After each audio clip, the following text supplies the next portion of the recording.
Hola, què tal?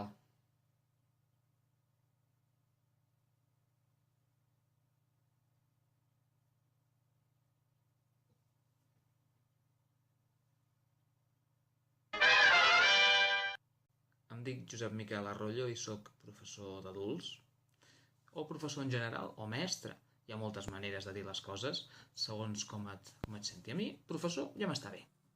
Des de fa pràcticament 15 anys m'he dedicat a això dels adults, de l'educació d'adults. Avui crec que és un dia de celebració perquè a Didàctic hi trobareu això, el primer vídeo que edito de manera oficial, així no, bé, amb una intenció claríssima d'explicar-vos així a viva veu, en vídeo, qüestions relacionades doncs, amb l'educació d'adults en particular, que és el que em dedico, i m'agradaria compartir-ho així amb vosaltres. Per tant, oficialment, aquest és el primer vídeo de Didàctic, així en oficial, per entendre'ns, i que a més podeu trobar a YouTube. Festa, no?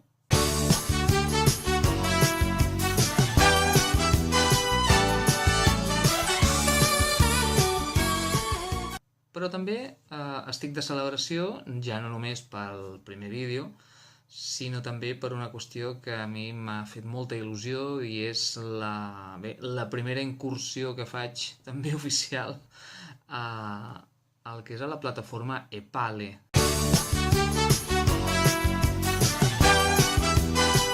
De fet, per a qui no ho sàpiga, dono a conèixer doncs això, EPALE és un acrònim que en anglès és Electronic Platform for Adult Learning in Europe. És a dir, una plataforma en línia multilingüe, absolutament, per a l'educació d'adults.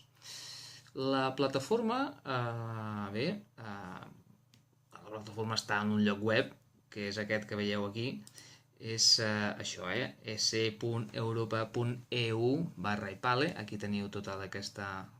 Aquí us deixaré també l'enllaç. L'objectiu, sobretot, és això, un cop es registres, perquè t'ha de registrar, el que hi pots trobar aquí a Epale és articles, estudis, investigacions, també intercanvi d'informació i projectes que es porten a terme relacionats sempre amb l'educació d'adults als països europeus. Inicialment aquesta és una iniciativa de la Comissió Europea i que està, en principi també finançada pel programa Erasmus+, i sobretot l'objectiu d'Epale és dirigir-se a tothom que tingui un rol professional en l'aprenentatge d'això, de persones adultes, i a més es pot publicar articles en diferents idiomes. En aquest cas en concret, en el meu, vam publicar un post que ja havia fet aproximadament un mes enrere, que també vaig penjar al web Didàctic, que és un en el que parlaves relacionat amb el que parlaves sobre si era un bon moment o no per a la divulgació de l'educació d'adults, sobretot plantejant-ho a nivell espanyol també, perquè m'estava donant d'una qüestió i és aquesta, que sembla ser que hi ha gent que ja desperta, ja fa temps que hi ha una activitat en aquest sentit, però fins ara jo no havia copsat del tot aquesta idea o aquesta sensació.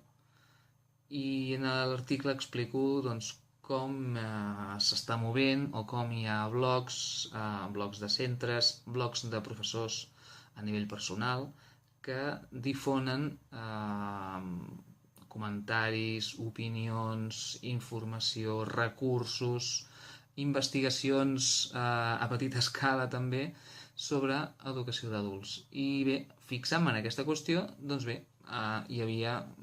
vam recollir també amb la plataforma Fadultos, vam recollir una sèrie de blogs que podeu trobar també aquí. Va semblar interessant en aquell moment, però també va semblar interessant a la gent d'Epale, que han tingut la gran amabilitat de traduir-lo. Aquí haig d'agrair enormement l'esforç també i totes les ganes que hi posen sempre l'associació ACFIR, especialment també la seva directora, la Rosa Maria Falgàs, i després també amb qui hem portat una mica tot el tema de la difusió i també de la traducció, el David Mallows. Tots dos han estat cabdals perquè el post aparegui allà a la plataforma Epale, i aquest vídeo l'he fet amb aquesta intenció, la de bàsicament donar les gràcies per l'oportunitat de poder entrar d'una manera o altra aquí, a aquesta plataforma tan important a nivell internacional, i fer un forat a tot el que es pugui fer, a tot el moviment que s'està fent també pel que fa a fer visible l'educació d'adults aquí a Catalunya, a Espanya, etc. I em sembla molt important aquesta aportació en aquest sentit. I bé, almenys em sento això, il·lusionat i molt satisfet també, i molt content també. I molt agraït, com deia, a Epale, evidentment també a qui ho ha portat, com deia, a David Mallows, i també a l'empenta de sempre, l'empenta imprescindible de la Rosa Maria Falgàs amb ACFIR. I des d'aquí, doncs, moltes gràcies, i simplement això, dir-vos que estic molt content. Hi haurà més vídeos? Segurament sí. Aquest ha estat el primer i ha estat un vídeo sobretot d'agraïment i de celebració. Per tant, que no decaigui la festa. Ens veiem en un proper vídeo, segurament. Que vagi molt bé. Adéu-siau. Va, alegria!